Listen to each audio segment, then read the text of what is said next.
Welcome back to another episode of NFL News on the Boom Bust channel. I'm your host Terry, and today, just talking. We got some things to talk about. Not necessarily news items per se.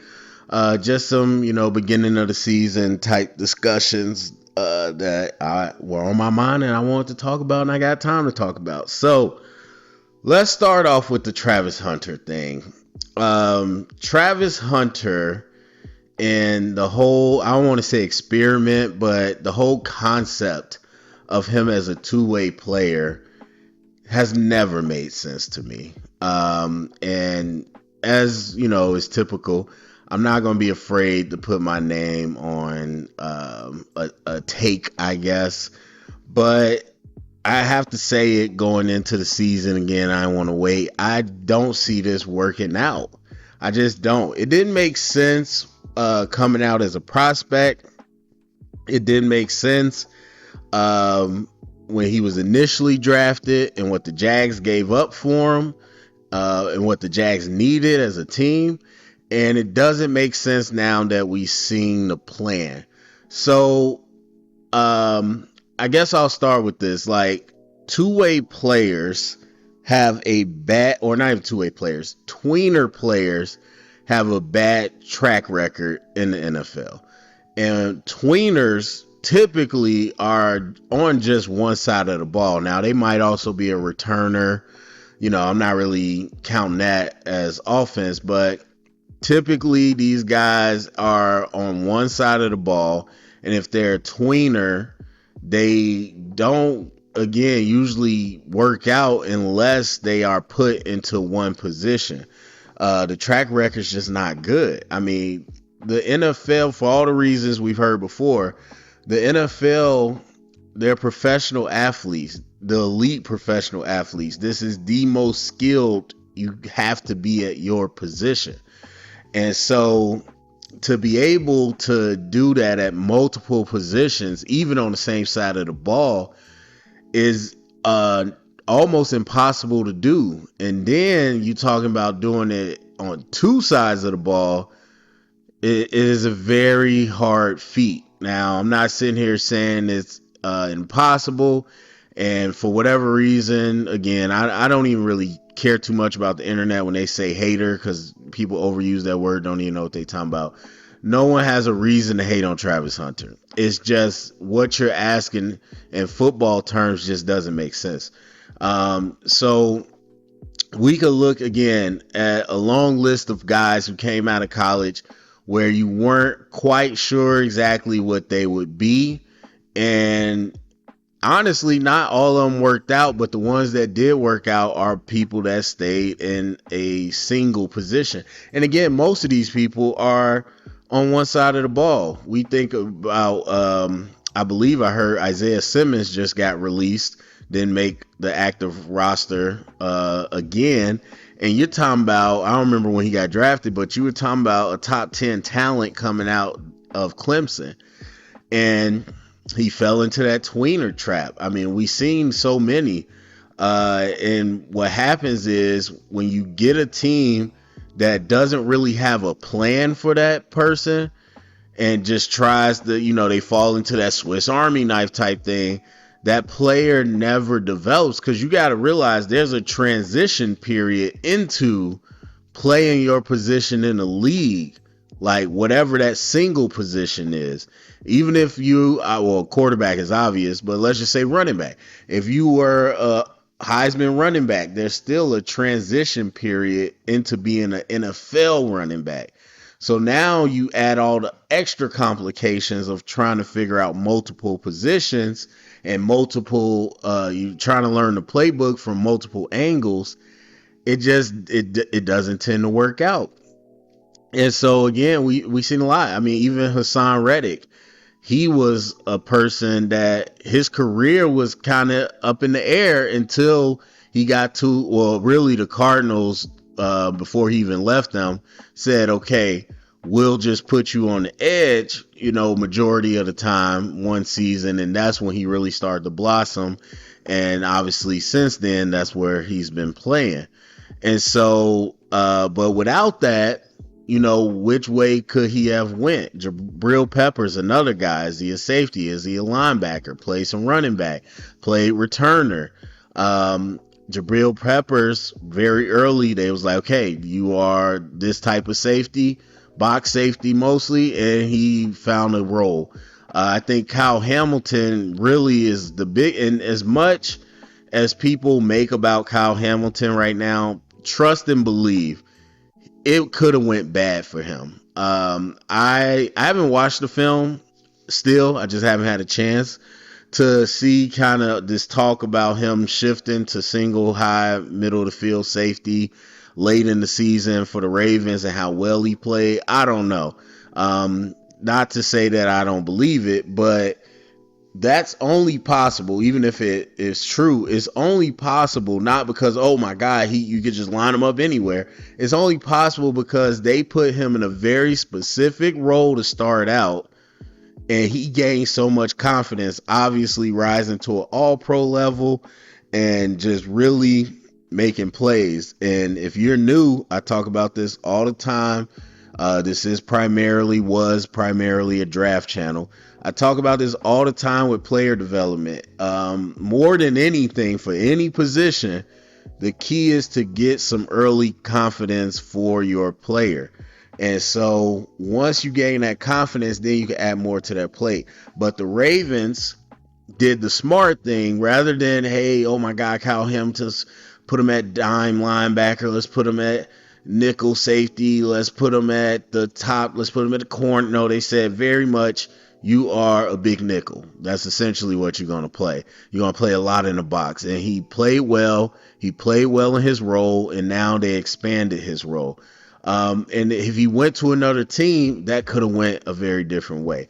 So, and then I forgot the shoelace. I forgot his real name, out of Michigan. We've seen that. We've seen Tavon Austin, might have been before his time, but still, we've seen it many times.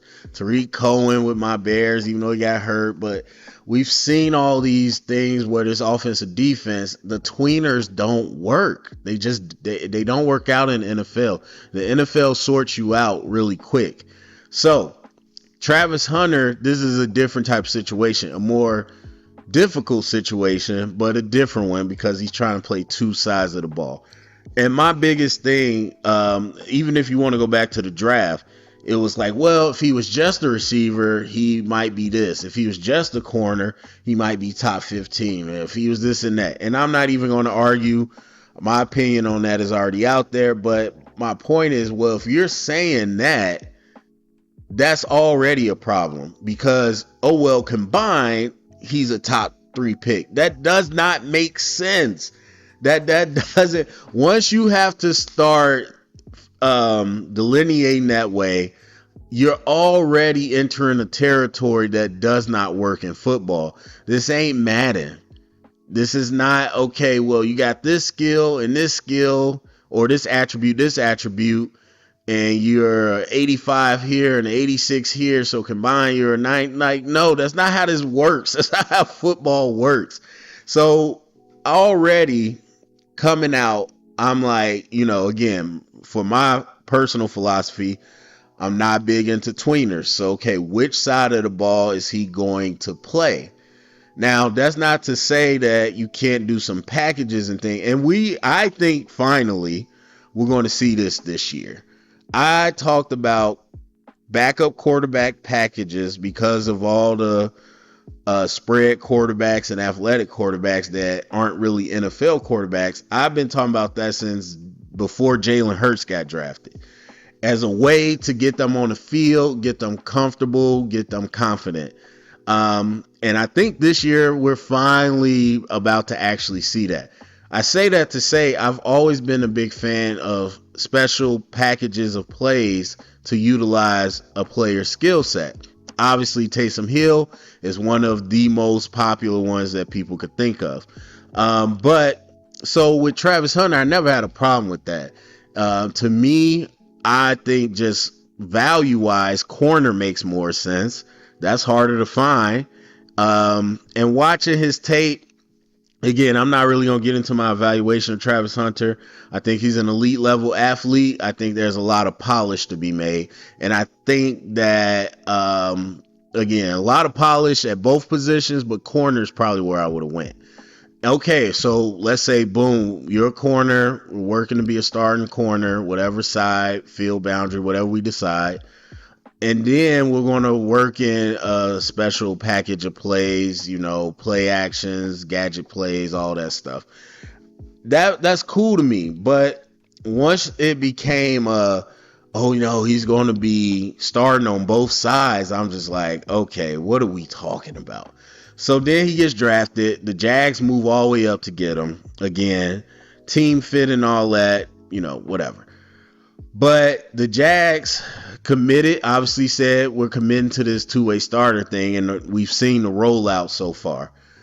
And it just doesn't make sense. I'll wrap it up by saying this because I could talk in a lot of circles, but every time I talk to a Travis Hunter fan of the two-way system, I always say, what does success look like?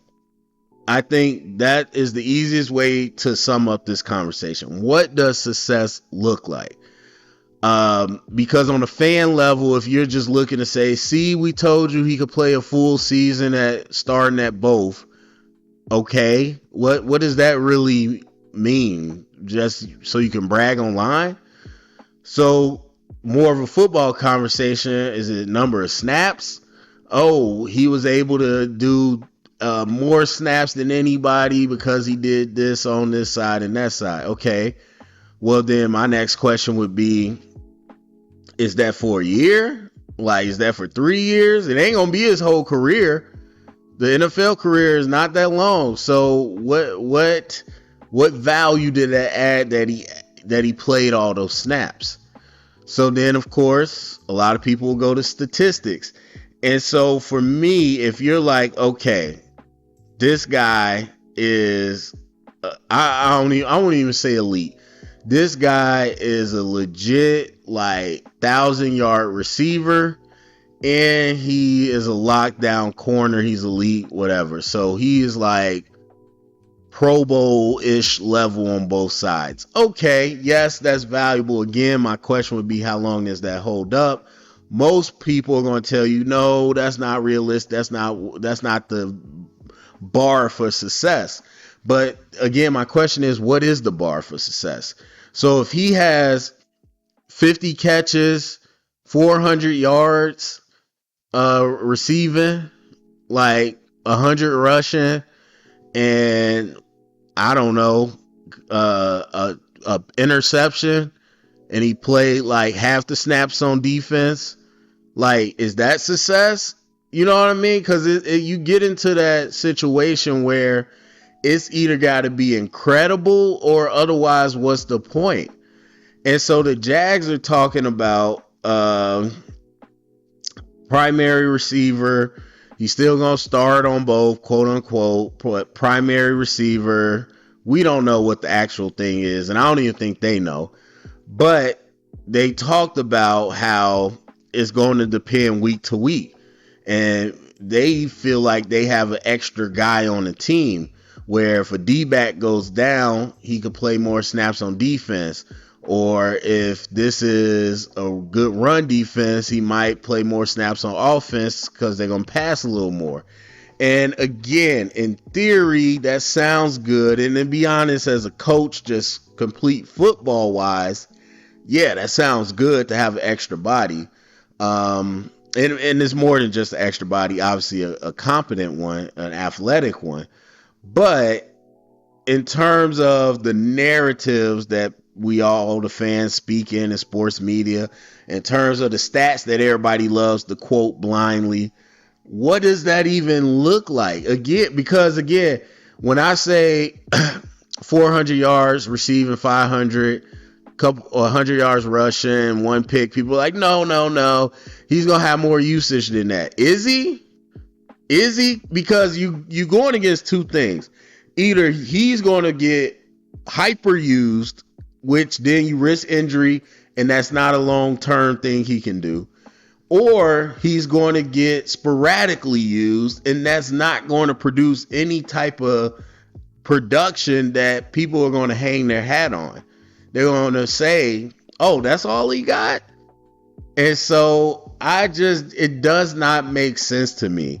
Unless, I mean, look, these people are human. We know they're online and all that. But if you as a leadership of that team said, we don't care what the narratives, what the talk is, we're just going to go out there. And if he plugs in and, fills a gap that helps us win, that's all that matters. And I'm okay with that. That's realistic. But is Travis Hunter okay with that? That's the biggest question. Is he going to be okay with 3 targets this week, 8 targets this week, 50 snaps on at corner this week, 10 snaps this week?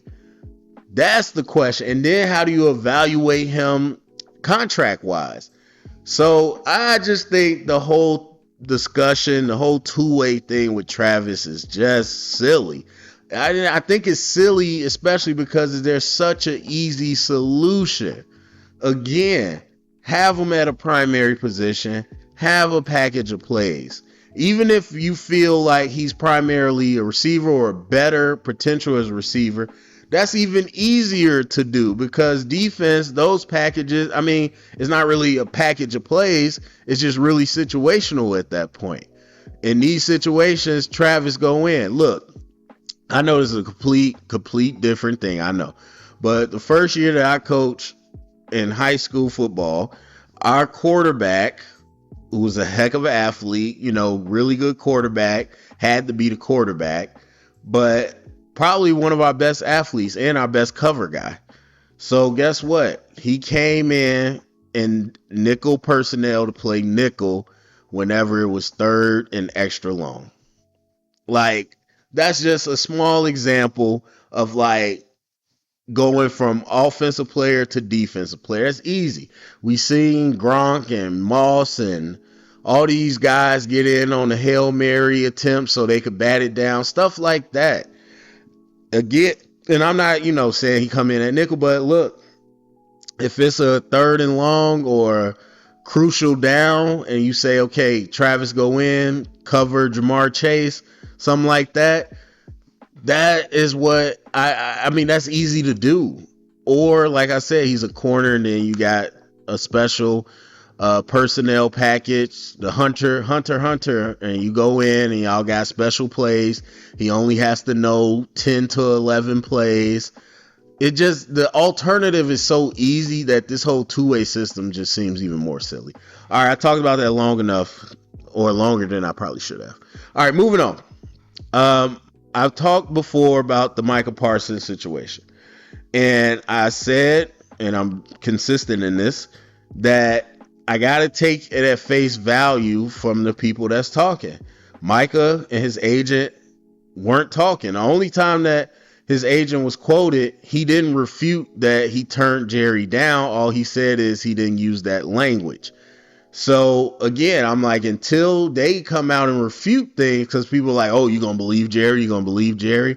I'm like, he's a primary source. So yes. I mean, because my whole thing was, especially a lot of these cases, whether it's football or otherwise, when you're talking about phone calls, texts, and stuff like that, things that are easy to prove, I'm going to believe what you say, because why would you lie about something so easily disproved?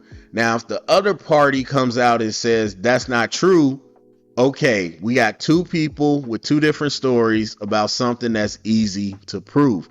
So then at that point, okay, I'm just waiting to see the evidence. That's how I operate in most of these situations. And that's how I said about this. So David Mulligetta, I believe, came on to First Take to do a little PR control, a little damage control and a little PR, which he pretty much said himself. He said usually he don't do this, but the misinformation and the narratives was getting crazy, so he had to come out. And so he laid it out pretty smooth and simple. He laid it out the way most of the online people seem to think it went, where Jerry called, or Jerry's assistant, someone called Micah, said they want to meet about leadership. Once he came back, they scheduled a meeting. They talked and turned into contract. Micah was non-committal. He's just like shaking his head like, yeah, Jerry, yeah. And then they shook hands. He left, but no way did Micah say it was a deal. And then when Jerry reached out with the contract, they was like, we're not accepting that contract. We want to negotiate. Jerry said no. And then Jerry just never, answered their calls after that. So that's his side of the story. So where I land on it, because previously I said I understood where he was coming from. I'm not condoning everything he did, but I understood where he was coming from after his interview with Stephen A. Smith. And I said I was more so on his side if Micah reached out to him and said he wanted to talk. So the agent is giving an opposite story.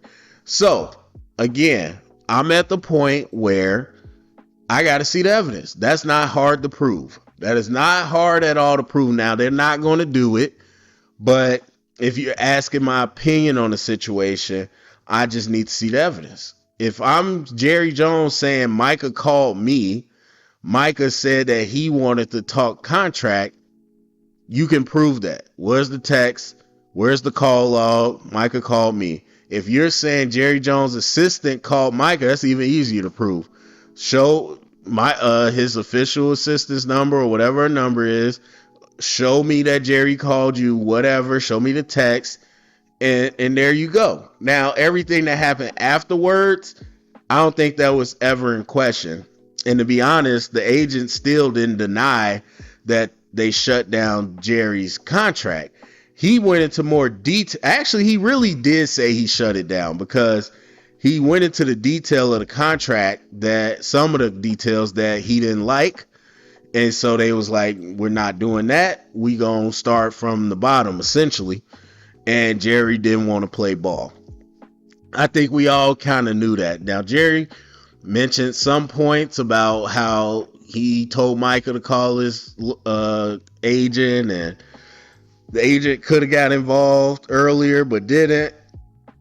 That's a little murky, but for the most part, I kind of do feel strongly about who initiated the conversation. Because if it is kind of what everybody thought it was, where Jerry called him in for a meeting, then, tried the back door, turn it into something else, absolutely slimy, absolutely in the wrong for going about it that way. I don't think any of this changes the fact that the Cowboys are not big fans of Micah. Now, here's what I don't understand. You got all these Micah fans, these people trying to cape for Micah, I should say, because that's what all the media, sports media, the podcast, all these people, they just cape for the people they like for whatever reason, whether it's they know them personally or they whatever vested interest. Lamar Jackson, he's a black quarterback. People say racist stuff about him. I'm rooting for Lamar no matter what. Shador, Primetime's my friend. I know Shador. I'm rooting for him no matter what. I'm spending it. Whatever the thing they like about Parsons, I'm spending it. So that's all people do. So all these people coming out the woodworks, why are we just now hearing this about Micah? I've never heard Micah was a bad teammate. Why all of a sudden this coming out? Did you not have Malik Hooker? I'm pretty sure I remember this right. Did you not have Malik Hooker come on ESPN after he made comments about Micah? He literally got on ESPN and told you his feelings about Micah, how the locker room feels about his podcast, how the locker room feels about how he takes practice. This was years ago. Obviously, DeMarcus Lawrence left. He said what he felt about Micah and how they got back and forth. And you can say it's sour grapes, but either way, he clearly didn't like Micah. So I'm not sitting here trying to disparage his character as a human. And I don't know him as a player. I ain't there. But the people that are there said it. and Micah's actions match up the behavior that they talk about. Does that mean he's not a good player? No. Does that mean he might not be the leader that people want? Yes, that could mean that. And that could be a factor. And I'm not even going to get into the on-field stuff, because again, all the people that want to cape for Micah, they don't want to listen to anything truthful, because Micah is definitely overhyped. So we probably never know the full story, but the saga's done. It's clear that Micah and his team never thought he was going to get traded. And it's kind of clear that Jerry now wanted to call his bluff on not playing. Now they're saying, oh, we were never going to sit out, and the back injury's real. Yeah, okay. It's a lot of, gamesmanship going on both sides, but the saga's over.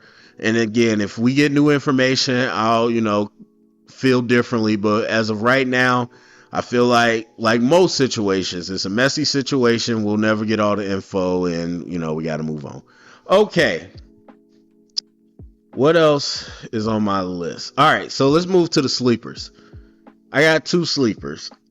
And really, this ain't even a real sleeper discussion. This is more of just something I want to mention. I think both the 49ers and the Cardinals, I think they're going to be some sleepers this year. Now, both of them mainly because of the schedule. The NFC West is playing, they hit the jackpot. They play in the AFC South and the NFC South this year. So the Saints, who I don't know are going to be the worst team, but a lot of people think they'll be competing for the worst team. We'll see. The Panthers, big question mark. Even if Bryce is good, I think they're still building more talent on that roster. So definitely a winnable game. The Bucks are competitors, we know. We'll see what the health situation is like. But they can be beat, and especially if you stop the run. And then you got the Falcons, who Penix as a full-time starter is a question mark. And that defense still searching for enough talent to keep people off the field. So the NFC South is ripe for some wins. Then the AFC South, where it's not not much better. So you don't have a bottom tier team like the Saints, but you do have the Titans, who are rebuilding rookie quarterback. I think they got pretty good talent. I think they're a little slept on, but obviously a young team that could be got. You got the Colts, who are in quarterback flux, aging defense that is not as dominant as they were, a handful of years ago with Eberflus.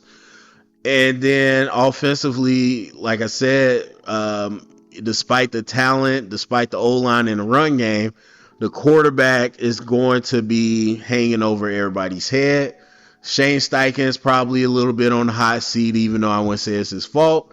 So you got a team that's desperate, but also a team that doesn't really have an identity.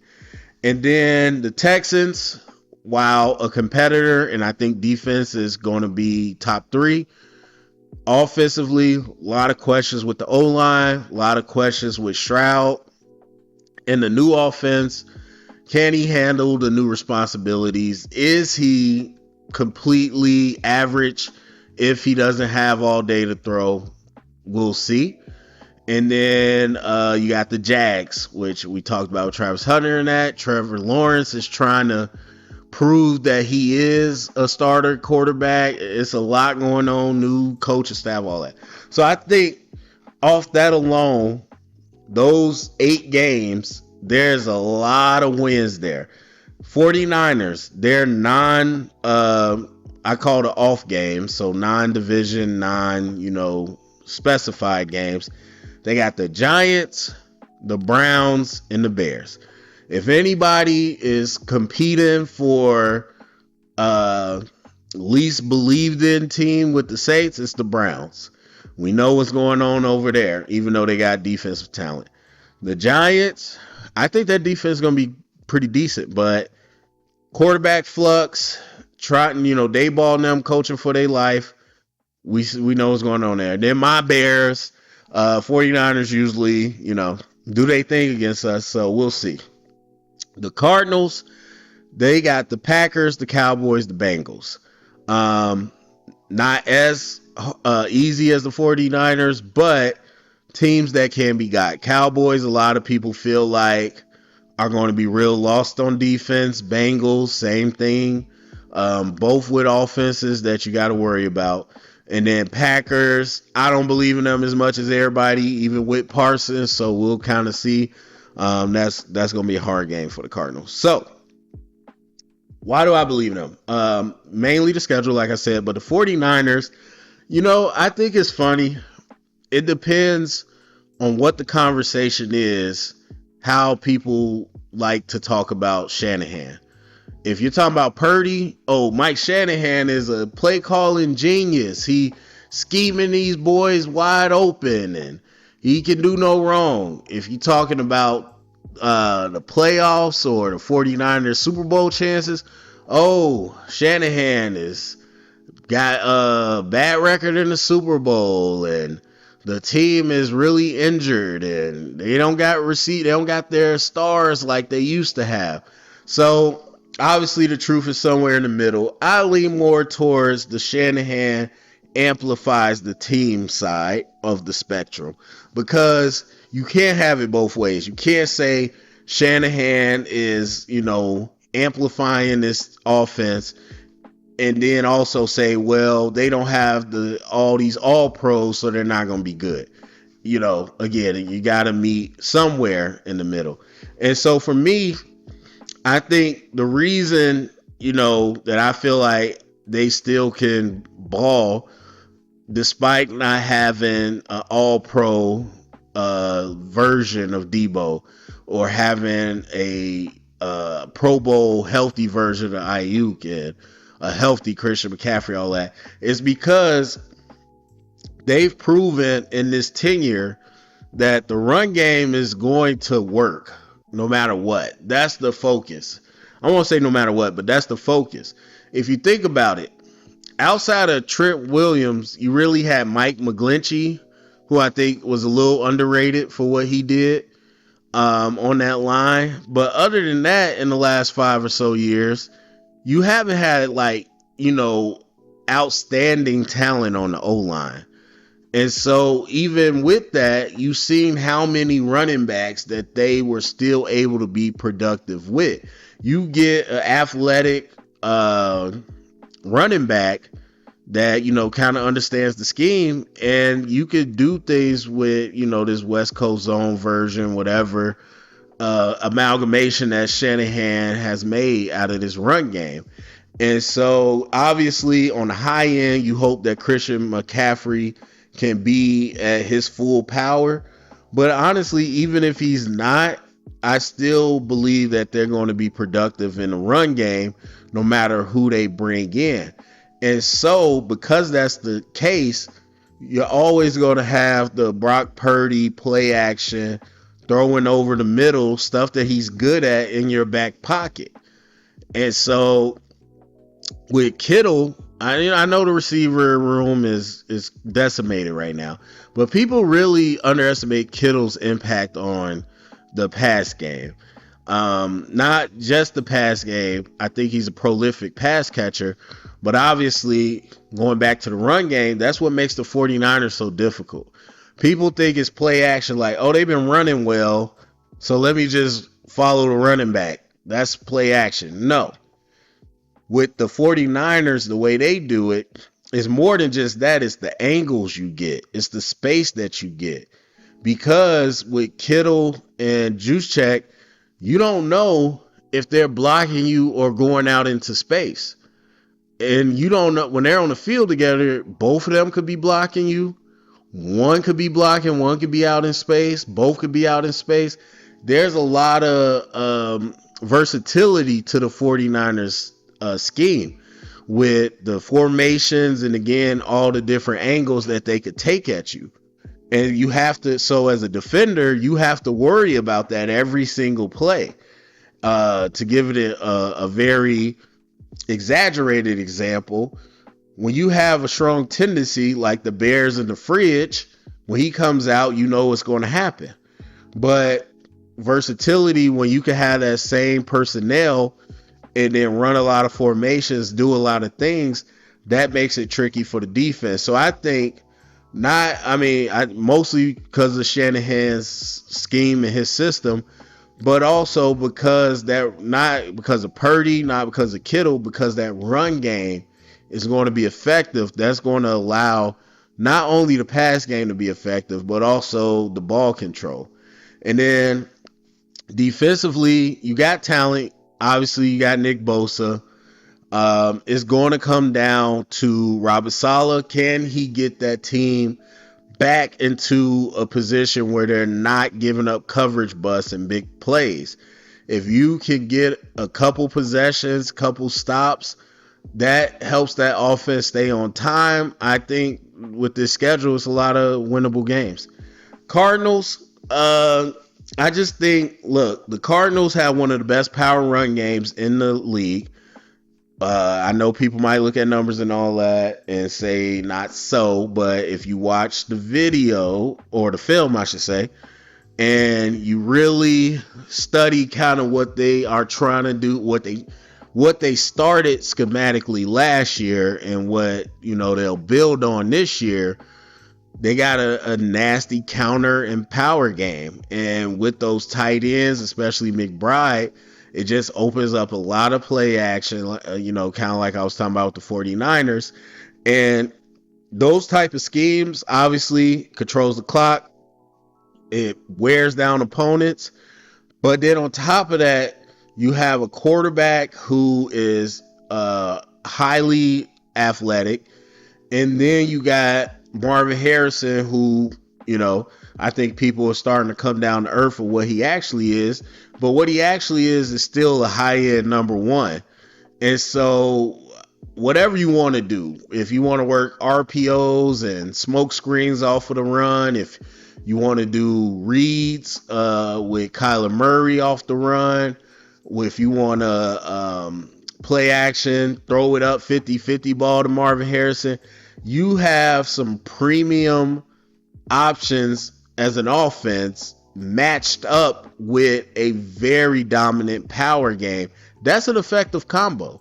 And I think obviously they're trying to get a lineup that are their core people and get them to gel together. And, it's going to be another year in the system. So they're figuring that all out. But I still believe that it's going to look better. And then defensively, they're trying. They've been trying a long time. But that's Gannon's specialty. And I think they took a step in being more sound and disciplined as a defense last year. And so they're trying to take a step up. So I think this whole team looking to take a step up. I'm not saying they're going to run through the Bengals, Cowboys, Packers. But the AFC South and NFC South, I think there's enough wins to grab there where they could probably get into the playoffs. All right. Lastly, my biggest questions going into this season, the 2025 NFL season. Number one is Tua's health. Unfortunately, I think anybody that's looking at the league as in terms of competitors and all that, that's always going to be the number one because, you can't tell Tua what to do, and we don't know the medicals. But from what we see on TV, it feels like it's always every play we're going to hold our breath. And any quarterback that goes down, obviously, that could derail the team. But you have a team that's really built on speed, built on timing, offense. And Tua, with him being so injury prone, obviously the football side, but also the human side. That's just something that unfortunately is going to be on my mind every week, every year, until we see a long enough stretch where Tua has been okay. And so Miami on the football side, you just, timing is not the strength of a lot of quarterbacks in anticipation. Those are high end skills. Tua might not have a lot, but he has those. And so it marries up perfectly with what they do on offense, or what they try to do, even though they don't have the vertical threat as some teams would with a stronger armed quarterback.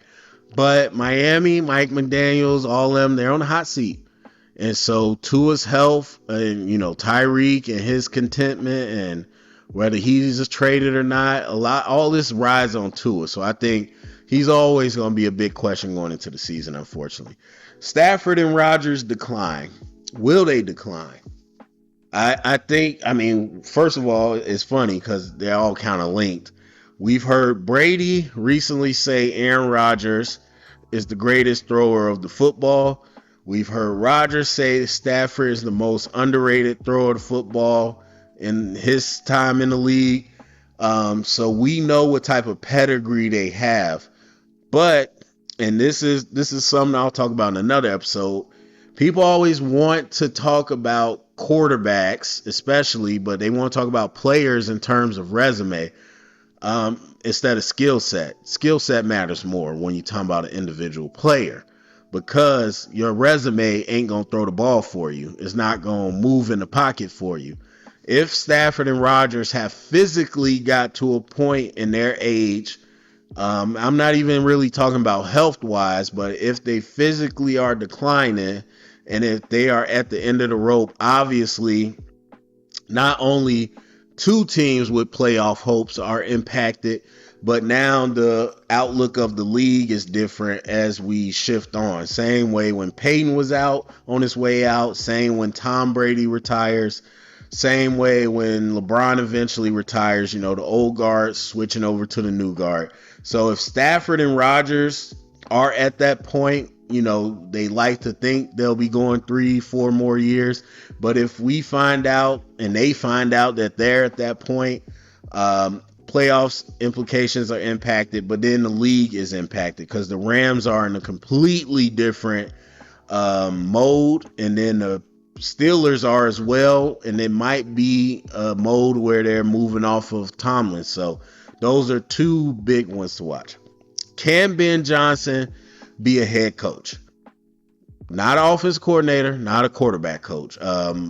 My Bears, obviously, I know this more than the average, but Ben Johnson has talked, and he said all along his intention was to slowly hand more responsibility to the QB coach and OC and all that. Obviously, he's going to work hand in hand as the play caller with Caleb, but his intention is not to be tied to Caleb's hip and to be his personal quarterback coach. That's not his intention. His staff has to do their part. And so that's the way it should be. You are hired to be the head coach, not a QB coach. And so while everybody is dazzled with offensive coordinators and what they do, coming into the head coach is a totally different job. So how will he look in game in terms of clock or game management? How will he look in terms of adjustments, not only to the offense, but the defense and the game situations?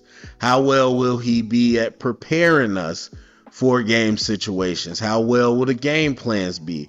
So seeing that if Ben Johnson, because all the questions are about what can he do for Caleb? What will his offense look like with the Bears, which are all good questions. But to me, the bigger question is, what will he be able to do as a head coach and being able to run that entire operation while trying to deliver on the things that he specializes in?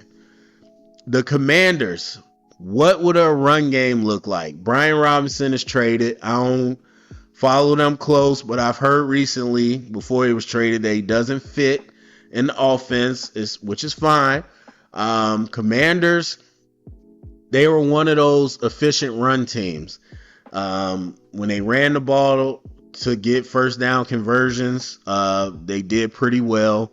They usually kept, they weren't prolific runners, but when you're talking about efficiency, You're talking about success rate. You're talking about, are you gaining positive yards? Are you keeping that third down short? Are you keeping that second down short? And for most of the season, the Commanders were up there. We know Cliff Kingsbury is more of an air raid type of guy. We know what everybody's watching, Jaden Daniels. But for me, with the defense that they have, which is a veteran, solid group, well-coached group, they're not world beaters. And so I think the offense is very important for them to control the ball. And I don't know that the Commanders are going to be a successful playoff team if they are passing it 70% of the time. So what will the run game look like? I mean, even on their depth chart, there's no starter. And again, I don't know as much. I know Austin Eckler is there. I don't know who else they brought in. I think McNichols is still there. And so I love Eckler. I know he's probably in better shape than a lot of people, but he's still older. And even still, he's not like a bell cow back. So I am curious as to what that run game will look like. They said Brian didn't fit, so maybe they want to get to a more stretch zone type of thing and try to be more about explosive plays. I don't know. I'm not sure. I'll be watching, but I do know that the run game and their ability to be efficient in it was a key to that offensive success last year, obviously taking pressure off Daniels. So if they don't have that this year, I don't know how well that's going to work. So I'll be curious to see what they can do. Dan Campbell, what's his real value? We know the team got turned around under him, and we know people only gravitate to the top of the charts, quarterback and the head coach. But that's not football. Football is a team sport. Obviously, he has some talented coaches and whatnot through those years to help him flip it around. Dan Campbell has been a head coach. He didn't call either side of the ball. I honestly, from what I've seen, I don't know if he schemed on either side of the ball. So we will see what his real value is as a head coach. Some people seem to say, hey, doesn't matter, because remember, it's not just Ben Johnson and Aaron Glenn. It's a big chunk of the staff that went with them, position coaches and everything.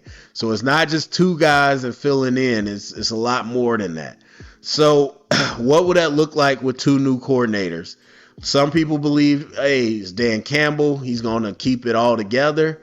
I don't know what Dan Campbell does, to be honest. I mean, I watch Hard Knocks, so I have I guess a little bit, but that was years ago.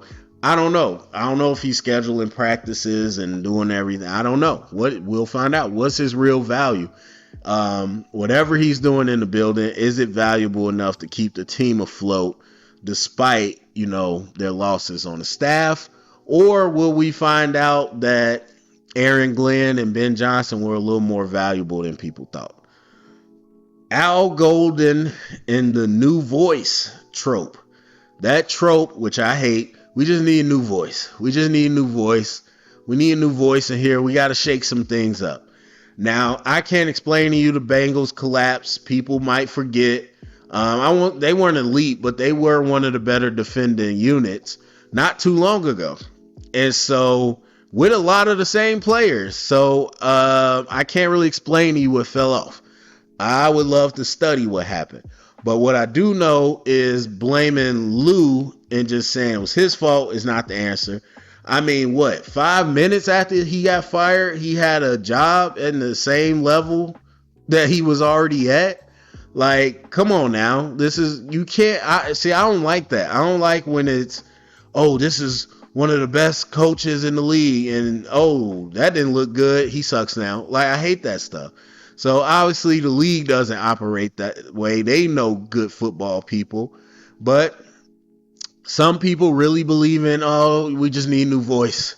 We need a new voice. So Al Golden comes with a lot of NFL, with a lot of football prestige in coaching circles. The defense is very much the same. Honestly, you just lost a little more, even though you bring back Trey Hendrickson. Sam Hubbard, I believe, retired. And then Pratt, they end up letting him go. And I think he was underrated as a linebacker. So it's very much the same. You didn't add a lot of big ammo on defense. So if it's the case that, hey, the trope is true, his voice just got tired in the locker room, because I don't think he stopped knowing how to coach. I don't think he stopped knowing how to scheme. So if it's really true that his voice was just stale, then Al Golden should be able to come in and get this thing right. And, there's talent questions, but defense, for the most part, people have to understand this. The biggest thing, really the two things: having your coverages communicated right so you don't have a coverage bust, and filling your gaps correctly in the run. Those are the two biggest things. And that can make any talented defense look bad. Look, for those don't remember, look at the Eagles 2 seasons ago. Heck, look at the Eagles the beginning first half of last season. And so that talent can be there and still look bad.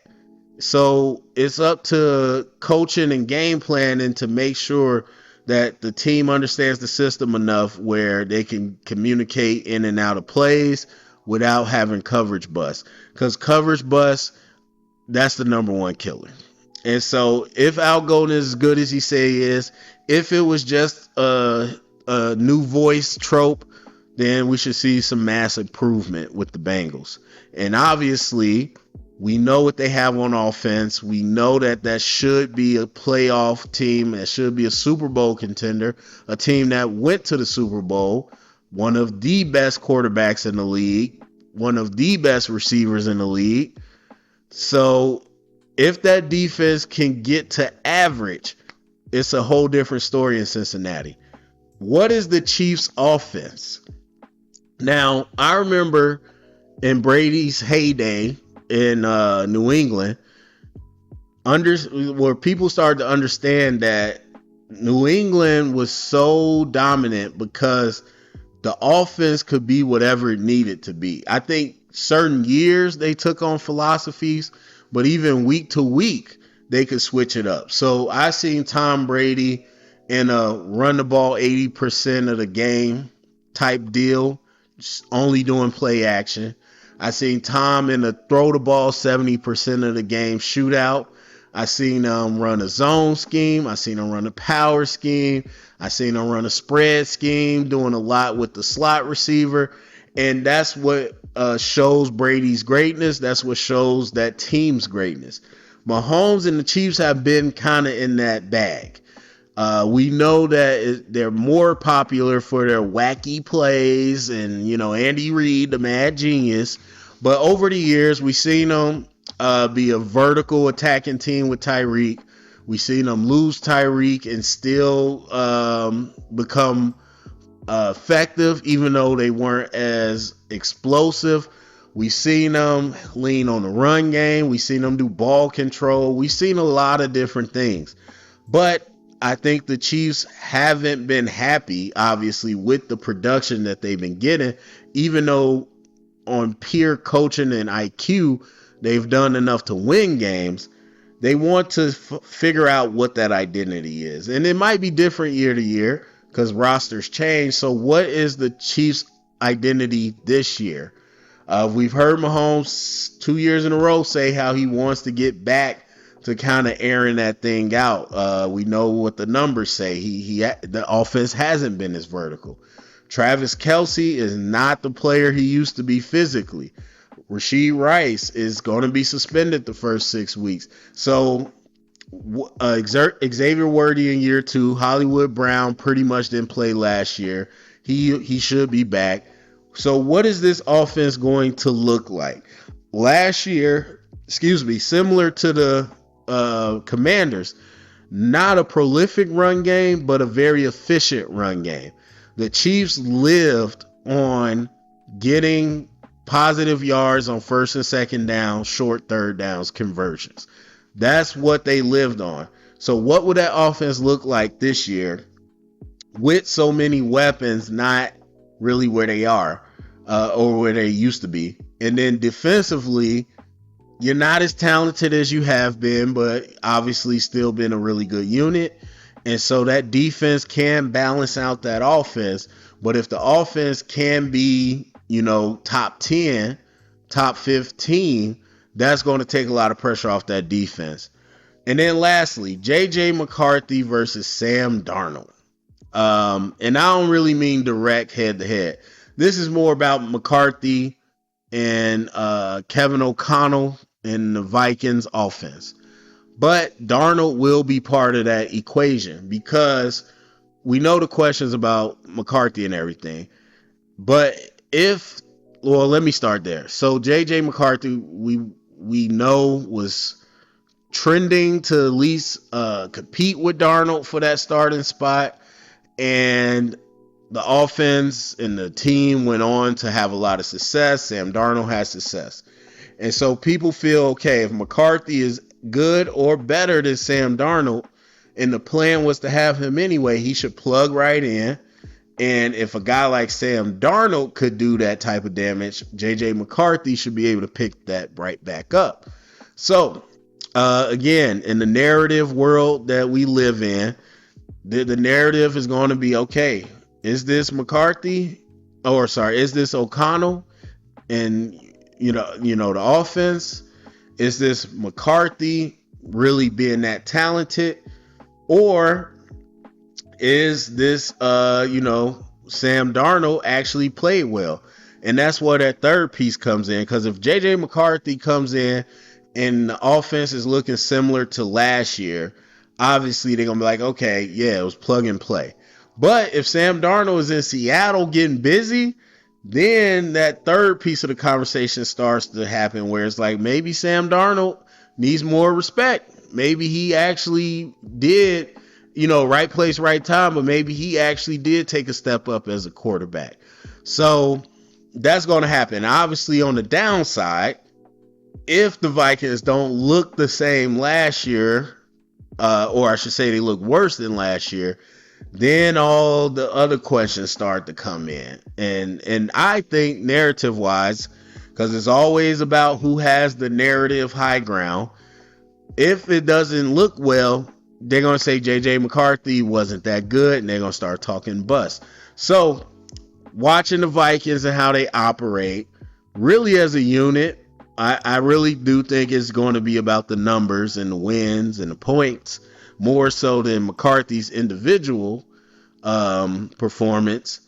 But looking at that versus what Sam Darnold's able to do with Seattle, that's going to be a big question because that impacts the Vikings going forward.